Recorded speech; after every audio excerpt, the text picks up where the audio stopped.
Hi guys, it's Emily from Nobel Novels and welcome to today's video. This is my June book haul. Now I know it's coming up the first video of the month and it'll probably be the same, it is actually going to be the same in August. This is because the last day of June is the day that I work, which is the Sunday, so I can't film. And in August, the last day of July is when we're away. So I will probably be I'll be pre-filming my book haul. That does mean that the Emily calendar will be a little bit different in the fact that a lot of my August books, August book haul will include books that we buy on holiday. So my Emily calendar is going to be a bit, well, sorry about this. I'm filming this on the 26th of June. So the Emily calendar has now stopped. I'm just keep trying to work out how to get the lighting all right. There you go. Sorry, it's garden, the sun. I'm trying to get it. I wanted to film outside because it's too hot to film inside, but still trying to get the lighting okay. So sorry if it's not perfect. Anyway, I am rambling. Right, so I actually thought I'm going to do something a bit different. I'm actually now going to organise. I like telling you what genres I buy each month, but I am actually going to organise it so I can tell you at the start of the video rather than at the end, because that way I can organise myself.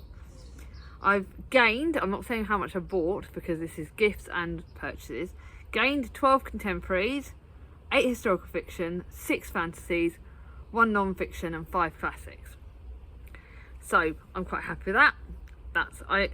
The way this month, the way June has been, I've needed comfort books, and they are summer contemporary books. They are contemporary books all the way.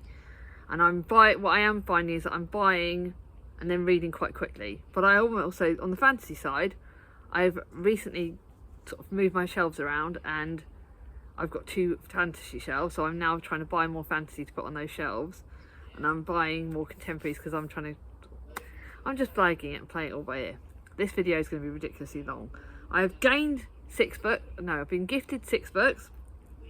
I bought 27 books, which means yes, this book haul is over 33 books, i.e. over 30, which is not my, I've been trying to keeping to my book hauls down to 30 books, but I will say July book haul will be less because at the moment there are no trips plans for July, but August book haul will be probably ridiculous because it's going to be it'll include my holiday book haul, and it will include we're probably going to go to either Windsor or Henley with the kids in the holidays. So yeah, August is going to be ridiculous.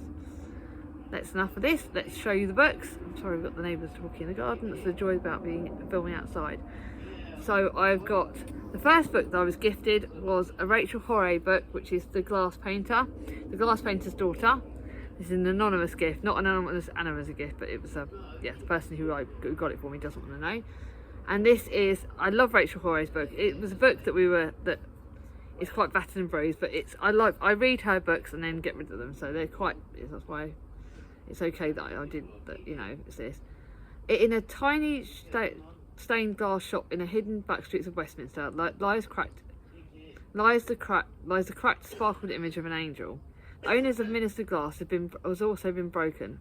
Franz Morrison's mother died when she was a baby, a painful event that never mentioned by a difficult, secretive father, Edward. Okay, I think this is set in the Victorian image as well, because it's in the second bit. It says about the Victorian past. So this is partly Victorian, partly that, and so I'm going to go and put that there. I like Rachel Horay's books. You will see me moving things around because obviously I've got loads. Last week, because obviously things have been a bit crappy this month, Chris bought me The Secret Beach by Veronica Henry. He got it from me at Morrison's. I think there's probably going to be at least another Morrison's. I think I've seen The Burnout in the Morrison's by Sophie Kinsella. So yeah, that's going into July book haul.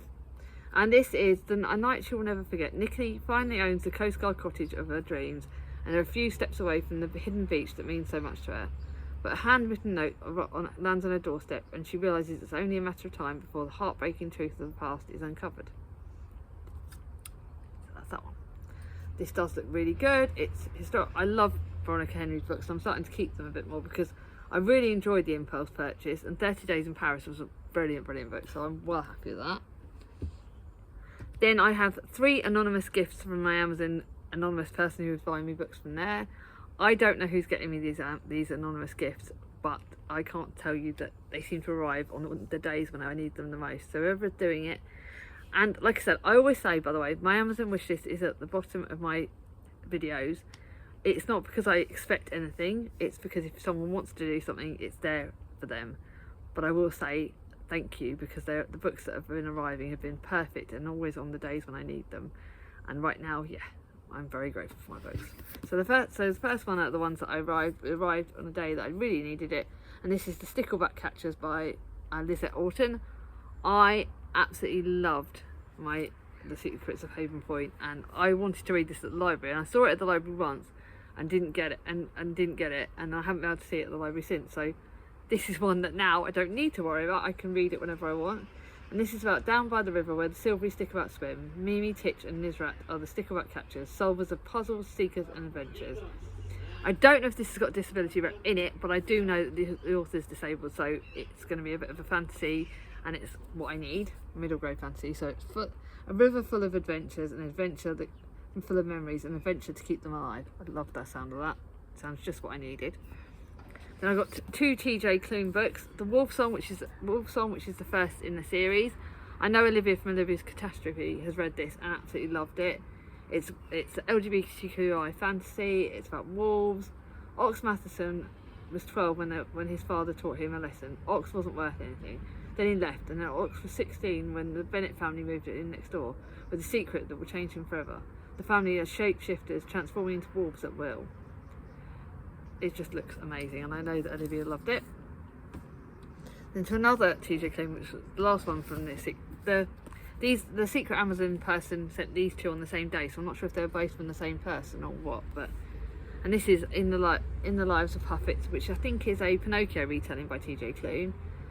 Yeah, it's definitely a Pinocchio retelling. Welcome to the heart of the most unusual forest. A small treehouse has become home to a human named Victor and 3 robots. A pleasantly sadistic nurse machine and a small vacuum desperate for love. It just looks really good, and I loved Under the Whispering Door and House in Cerulean Sea, so I'm hoping I love this as much. And then lastly, a book that was sent to me by the lovely Angela from Reading Off My Shelves. This is a belated birthday present because she pre-ordered it for me in paperback, because it came out in hardback, but like she knows I've got Her Majesty's Royal Coven in paperback, so she knows I collect them in paperback. And this is, I can't tell you all, I can't actually, if you have not read it, Her Majesty's Royal Coven, go away, we'll press mute until you see this book go down. But it is literally the sequel to Her Majesty's Royal Coven, and the ending of it left me screaming, and that was the fact that Neve Kelly is dead. Her troubled twin Kiara is now masquerades as the benevolent witch, and as Her Majesty's Royal Coven prepares to crown her high priestess. That ending shocked me into oblivion, and was like, I'm desperate to read this. So this will not stay unread for very long, but apparently the third one is waiting to come out next year at some point. But apparently Chatty from the Mad Chatter said that Juno Dawson is struggling to finish the book because she wants to know, she just wants to tie it all up. But apparently her next book, Queen Bee, is actually a prequel to this series, so I can probably get the Queen Bee when it comes into paperback. But yeah, it just looks great. Sequel to that, desperate to read it. Now apparently, according to my pile, I've got one more fantasy book that I'm showing you. These are the full price books that I treat myself to. So always at the start of the month I treat myself to Waterstones, and then I have like my Waterstones time, and I get like 1 or 2 books from Waterstones at the start of the month as a treat. And I got this and the next book, and the Waterstones trip kept me on the loose, because basically I nearly bought so many books and I'd seen that they'd gone off my wish list. Some of them have gone, but I've not received them, so I don't know what's happening, and I'm kind of hoping that I do get them, because otherwise I'm going to end up getting them from Waterstones. And this is Kira Mildred Hargreaves in The Shadow of the Wolf Queen. I love Kira Mildred Hargreaves. This is fantasy. This is this is my receipt actually. This is my receipt, and this is a fantasy book.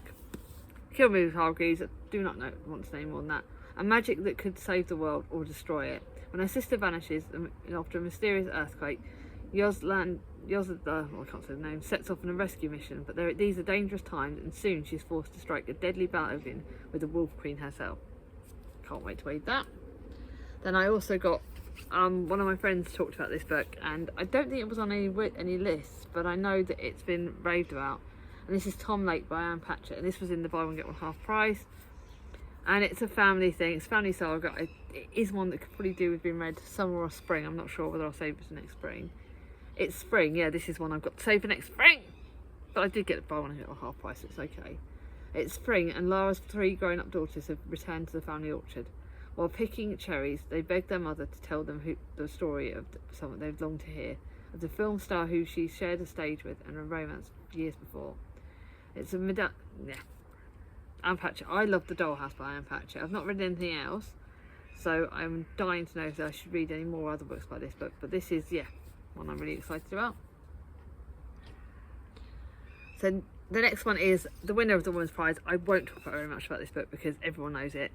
It is the winner of the Women's Prize. It's Brotherless Knight. These are the first of my historical fiction books, actually, I think. Yeah.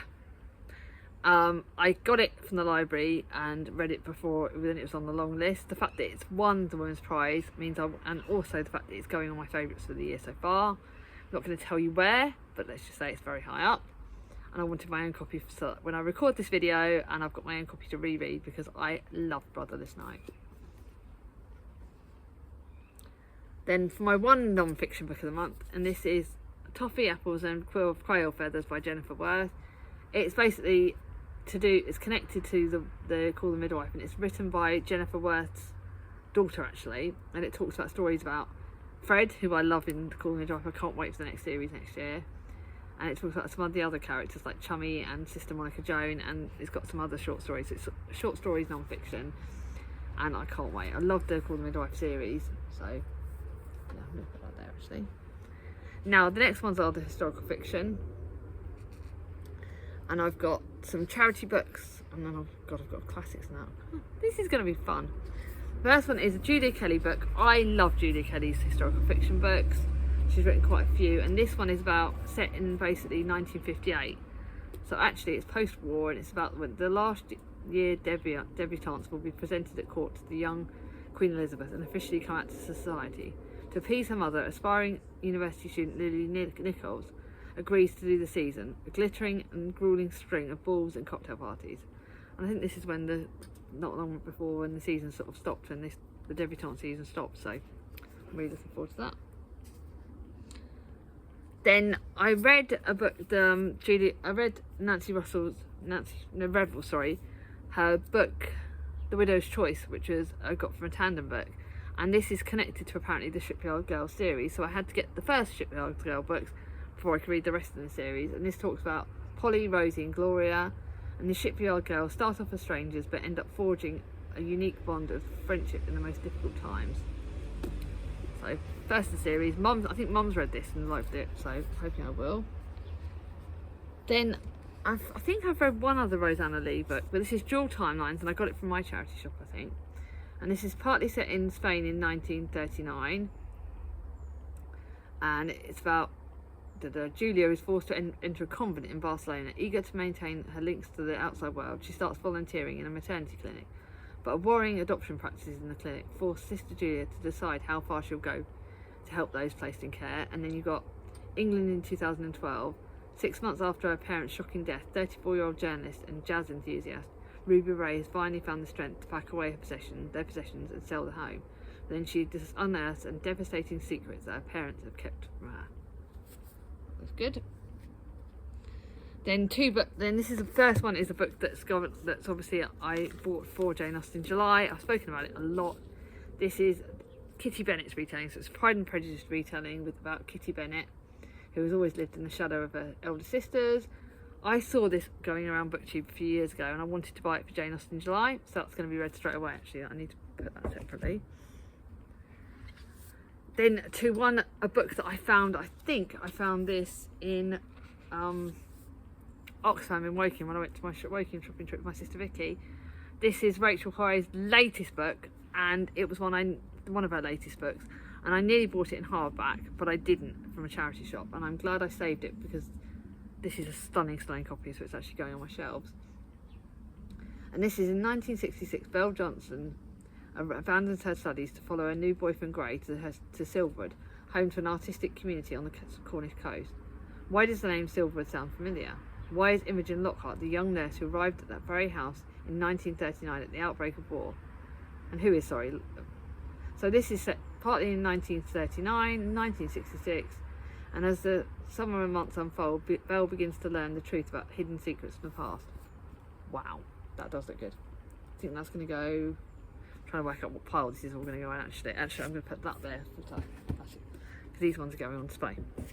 I'll make sense in a minute. And then the last one of the historical fiction book is The Whalebone Theatre by Joanna Quinn. I do speak about this in my gratitude journal. It's a book that, again, I believe has been spoken about on BookTube. I think Katie's spoken about it, and I think Charlie from Charles Heathrow has spoken about it. And it's about the story of an old English manor house by the sea, and it's basically about books amongst books and books that aren't supposed to be read. And this is a story of a whale that washes up on the beach, whose bones are claimed by the 12-year-old girl with big ambitions and even bigger imagination, an unwanted orphan who grows into unmarriageable young woman. Apparently my boss at Baz Books has read this and loved it, so I'm really looking forward to it. Now to get the contemporaries, actually. Yeah, I'll do it this way and then I'll reach around to get the other books.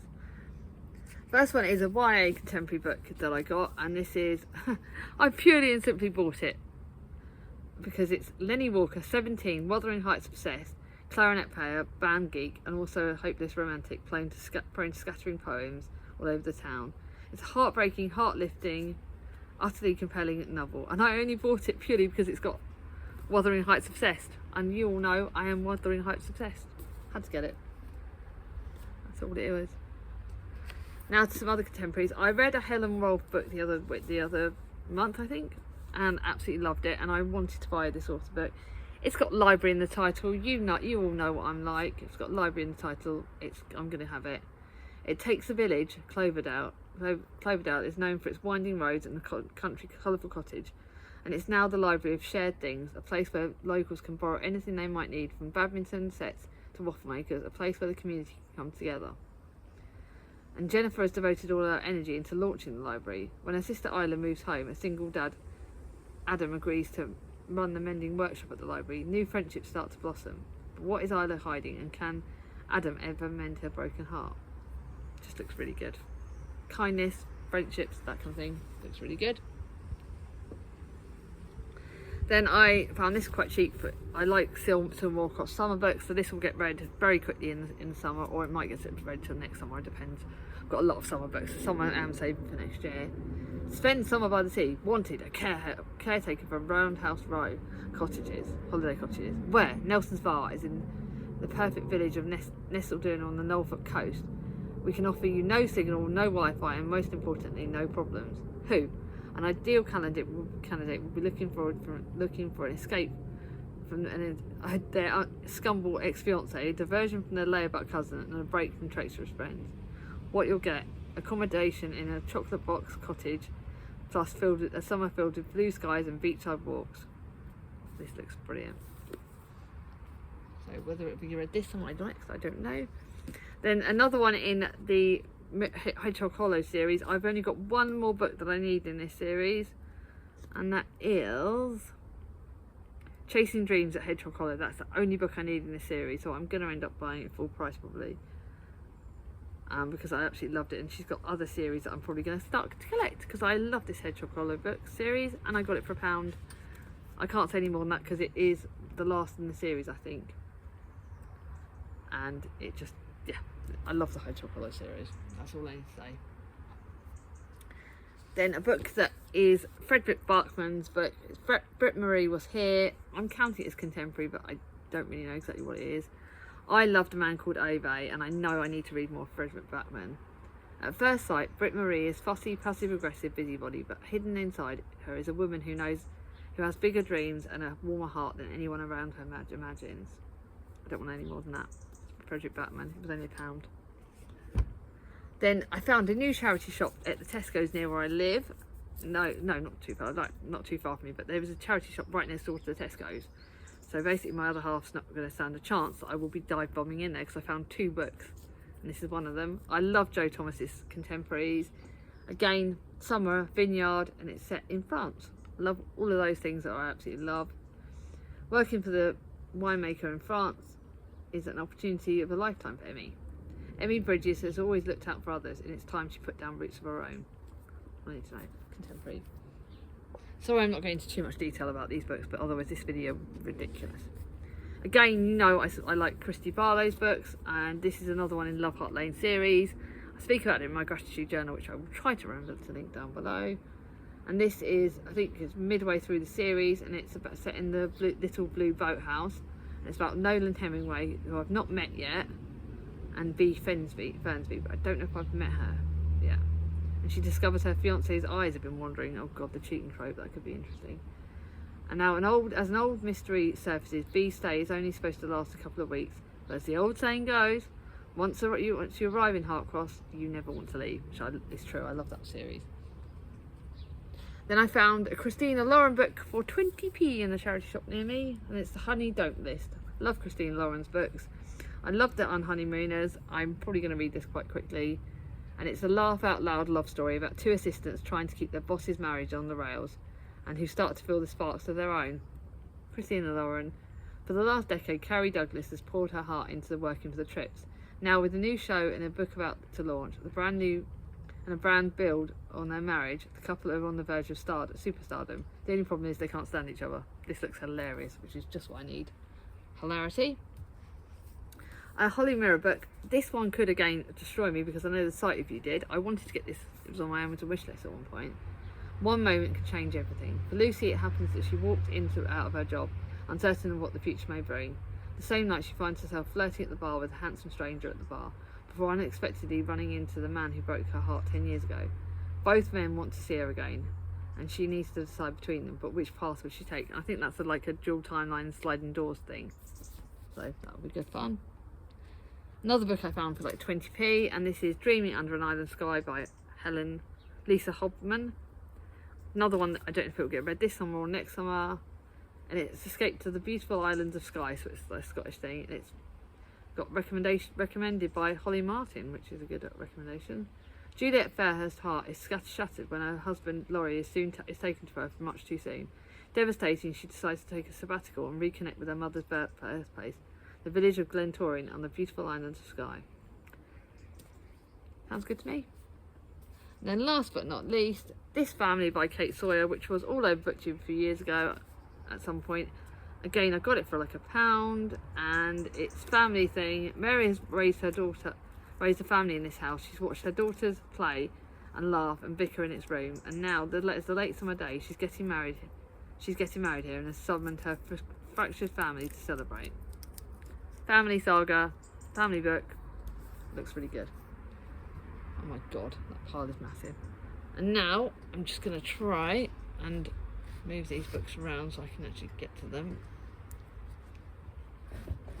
Oh, and I adjust the camera. There you go. That's fine. I told you I bought loads of books and trying to find room for them all. So I've got, my first one is a middle grade book that I've got to show you. And that was one that I found in the new charity shop, and that is The Trouble with Perfect, which is the second in this series. There's a trilogy apparently. I literally just read, and you'll hear about a place called Perfect in a you'll hear about that very, very soon, because I think in the next video, because my book called Part 2. And this is The Trouble with Perfect, and it's strange things are happening in Perfect, and it's about a boy apparently, and he was in the first book. So I am well looking forward to this. I've now got to try and find the third book in the series, which I still wonder if it's here. The Darkest Place. I think it doesn't say the name of the second book, but the third book. But I loved the first one. I'm really looking forward to trying this one. Now I've got two classics, and then two Christies, Agatha Christie's, and one Daphne du Maurier. So let's have a look.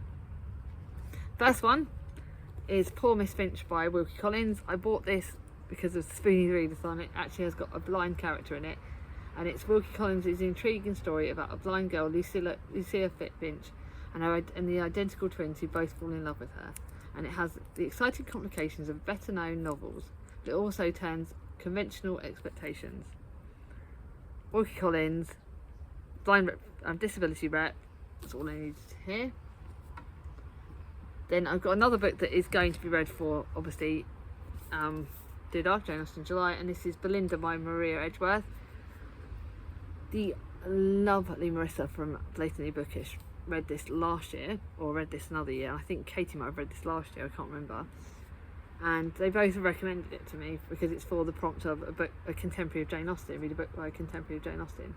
And this is Maria Edgeworth's treatment of gender and race issues. It is at once a comic and thought-provoking. Braving the perils of the marriage market, Belinda learns to think for herself in the examples, as the examples of her friends prove singularly unreliable. This looks really good. It's Jane Austen July. Actually, I might put that that way. Then I bought 2 Agatha Christie's. The first one I bought at the charity shop near me. Actually, I realised I've done this in another order.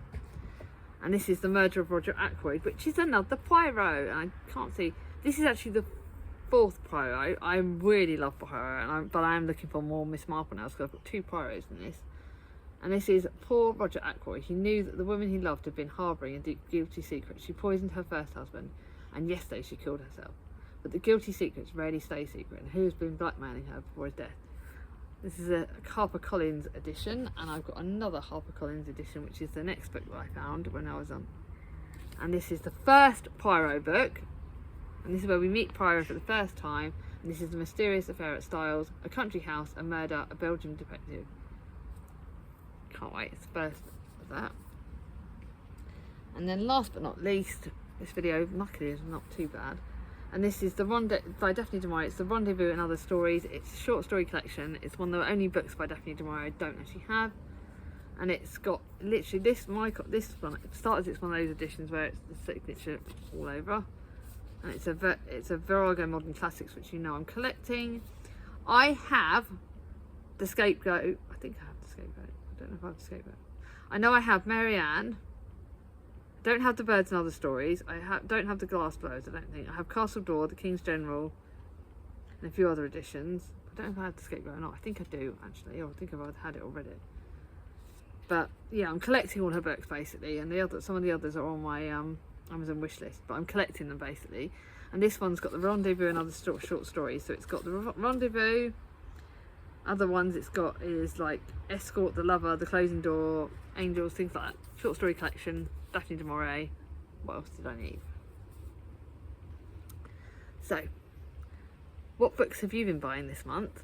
Let me know in the comments down below. Which of these books do you think I should rush and read quickly? I'd love to hear. And if you got to the end of this video, because I've bought so many books, a shopping bag emoji would be great. If you like it, give it a thumbs up. If you're new to my channel, not subscribed yet, ring on my ding-a-ling. I'll see you all soon. Bye bye.